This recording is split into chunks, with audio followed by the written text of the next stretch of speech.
नमस्कार। आज की इस चर्चा में हम सीधे एक ऐसे गहरे और दिलचस्प विषय में गोता लगाने वाले हैं जो इंसान की पूरी हकीकत को आकार देता है। हम सब ने कभी ना कभी ऐसा महसूस किया है ना, जब लगता है कि परिस्थितियां बिल्कुल हाथों से फिसलती जा रही हैं। लेकिन सोचने वाली बात यह है कि क्या ये वाकई बाहर की दुनिया का असर है या फिर हमारे अपने ही दिमाग की बुनावट का नतीजा। तो चलिए आज अवचेतन मन यानी सबकॉन्शियस माइंड की इसी वास्तुकला को डिकोड करते हैं। हम ये समझेंगे कि कैसे भीतर गहरे दबे हुए विचार जीवन के अनुभव को तय कर देते हैं, मानसिक घाव असल में कैसे बनते हैं और सबसे अहम बात, दिमाग की रीप्रोग्रामिंग करके इस पूरी हकीकत को कैसे बदला जा सकता है। यकीन मानिए, ये चर्चा मनोविज्ञान के कुछ बहुत ही दिलचस्प रहस्य खोलने वाली है। अब जिस मूल संदेश को आधार बनाकर हम आगे बढ़ेंगे, वो महज कुछ शब्दों का कोई साधारण टेक्स्ट नहीं है। इसके भीतर मानव मनोविज्ञान का एक बेहद गहरा दर्शन छिपा है। ये संदेश सीधे तौर पर एक बात कहता है, बाहरी दुनिया में जो कुछ भी घट रहा है वो असल में भीतर चल रहे विचारों का ही एक आईना है। बस इस एक छोटे से विचार में समस्याओं की जड़, उनके नासूर बनने की प्रक्रिया और उनका अंतिम समाधान, तीनों ही बातें एकदम सटीक तरीके से पिरो दी गई हैं। और यही आज के हमारे इस पूरे विश्लेषण का स्टार्टिंग पॉइंट है। तो चलिए सीधे मुद्दे पर आते हैं। इस पूरी चर्चा के बीचों बीच एक बहुत ही बुनियादी सवाल खड़ा है। मानव जीवन में ये नकारात्मक पैटर्न बार बार क्यों दोहराए जाते हैं? हम अक्सर देखते हैं कि इंसान एक ही तरह की गलतियों में या एक ही तरह की निराशाजनक परिस्थितियों में बार बार फंस जाता है। ऐसा आखिर क्यों होता है कि लाख कोशिशों के बाद भी असफलता या कुंठा पीछा नहीं छोड़ती? इसका जवाब बाहर की किसी स्थिति में नहीं है, बल्कि मन की उन गहरी परतों में छिपा है जहां आमतौर पर किसी की नजर ही नहीं जाती। और आज हमें इसी गुत्थी को सुलझाना है। इस पूरी विचारधारा का जो बेस है वो एकहार्ट टोले की बहुत ही मशहूर किताब द पावर ऑफ नाउ, जिसे हिंदी में शक्तिमान वर्तमान कहा जाता है, उससे जुड़ा हुआ है। इस किताब का मुख्य सिद्धांत बड़ा सीधा है। इंसान का सबसे बड़ा संघर्ष किसी और से नहीं, बल्कि उसके अपने ही मन और विचारों से है। टोले के इस दर्शन ने पूरी दुनिया को वर्तमान में जीने की ताकत समझाई है, और इसी फाउंडेशन पर यह बात टिकी है कि जब मन वर्तमान से कटकर नकारात्मकता में उलझ जाता है तो वो पूरे जीवन को कैसे अपनी चपेट में ले लेता है।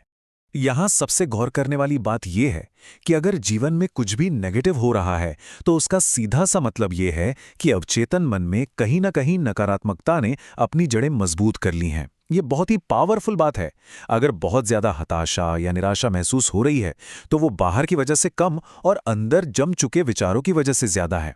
ये जमे हुए विचार ही तो हैं जो बाहर की दुनिया में दुख या असफलता बनकर सामने आते हैं। यानी बाहरी जीवन की जो भी समस्याएं हैं वो असल में उन भीतर पनप रहे विचारों का ही नतीजा है, जिन्हें समय रहते साफ नहीं किया गया।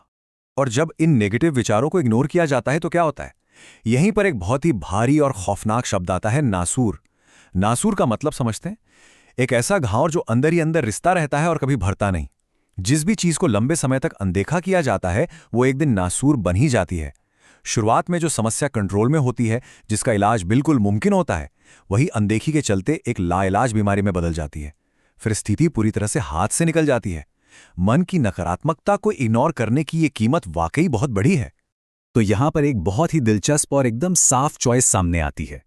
या तो भावनाओं पर महारत हासिल कर ली जाए या फिर तैयार रहा जाए कि ये भावनाएं जीवन पर अपना कब्जा जमा लेंगी। कोई बीच का रास्ता है ही नहीं। ये एक तरह की चेतावनी है कि भावनाओं को खुला और अनियंत्रित छोड़ देना कितना डरावना हो सकता है। अगर भीतर पल रहे क्रोध या निराशा को कंट्रोल नहीं किया गया तो वो जीवन के हर फैसले को अपने अधीन कर लेंगे। भावनाओं का गुलाम बन जाना ही सबसे बड़ी हार है। इसीलिए उनका मास्टर बनना ही इकलौता सही विकल्प बचता है। अब जरा देखते हैं कि ये सब आपस में जुड़ता कैसे है। ये पूरा का पूरा खेल लॉ ऑफ एनर्जी यानी ऊर्जा के नियम पर टिका है। विज्ञान हो या अध्यात्म, दोनों ये मानते हैं कि जैसी ऊर्जा हम पैदा करते हैं, ठीक वैसी ही ऊर्जा लौटकर हमारी तरफ आती है। अगर मन के भीतर लगातार कुंठा और निराशा की एनर्जी बन रही है तो बाहर भी ऐसी ही परिस्थितियां और लोग आकर्षित होंगे जो उस निराशा को और हवा देंगे। ये बिल्कुल एक चुंबक की तरह काम करता है। अंदर की ऊर्जा ही बाहर की वास्तविकता तय करती है। तो सीधा सा गणित यह है कि अगर जीवन की दिशा बदलनी है तो उस ऊर्जा के सोर्स को बदलना होगा जो भीतर लगातार बन रही है। इस कॉन्सेप्ट को एक बहुत ही बेहतरीन उदाहरण से समझा जा सकता है। एक बीमार पेड़ का उदाहरण। मान लीजिए एक पेड़ बीमार है, उसकी पत्तियां सूख रही हैं। अब अगर उसे ठीक करने के लिए सिर्फ उसकी सूखी डालियों को काटा जाए तो क्या वो पेड़ कभी ठीक होगा? बिल्कुल नहीं, क्योंकि बीमारी शाखाओं में नहीं, जड़ों में है। जब तक जड़ का इलाज नहीं होगा वो बीमारी फिर से पनप जाएगी। इंसानी जीवन की समस्याएं भी बिल्कुल उन शाखाओं जैसी ही हैं। बाहर से चाहे कितने भी फौरी उपाय कर लिए जाएं, जब तक सबकॉन्शियस माइंड में बैठी उस मूल जड़ को नहीं उखाड़ा जाएगा, नेगेटिविटी बार बार लौट कर आएगी। क्योंकि समाधान हमेशा गहराई में मिलता है, सतह पर नहीं। तो फिर इसका पक्का समाधान क्या है?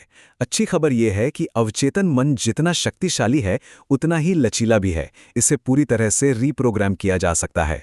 ये रीप्रोग्रामिंग साइकिल 3 स्टेप्स में काम करता है। पहला, समय के साथ मन को कुछ नया फीड करना। जो कुछ भी मन में लगातार फीड किया जाता है वो आदत बनने लगता है। दूसरा, विचारों का परमानेंट हो जाना। जो जानकारी बार बार दी जाती है माइंड उसे ही परम सत्य मान लेता है। और तीसरा, जब विचार पक्के हो जाते हैं तो हरकतें और एक्शंस अपने आप यानी ऑटोमेटिक रूप से होने लगते हैं। बस यही वो तरीका है जिससे पुराने नासूरों को मिटाकर एक नई हकीकत रची जा सकती है। लेकिन यहाँ रीप्रोग्रामिंग से जुड़ा एक बहुत ही बड़ा और मजेदार विरोधाभास है। बचपन से हम सब ने सुना है ना कि अभ्यास से ही निपुणता आती है, प्रैक्टिस मेक्स परफेक्ट। लेकिन क्या इस प्रैक्टिस को ये पता है कि सही क्या है और गलत क्या? बिल्कुल नहीं। अगर बार बार गलतियों का ही अभ्यास किया जाए तो वो गलतियां हमेशा के लिए पक्की हो जाएंगी। मतलब इंसान अनजाने में ही गलतियां करने में गोल्ड मेडल जीतने की तैयारी कर लेता है। ये कोई मजाक नहीं, एक बहुत गहरी चेतावनी है।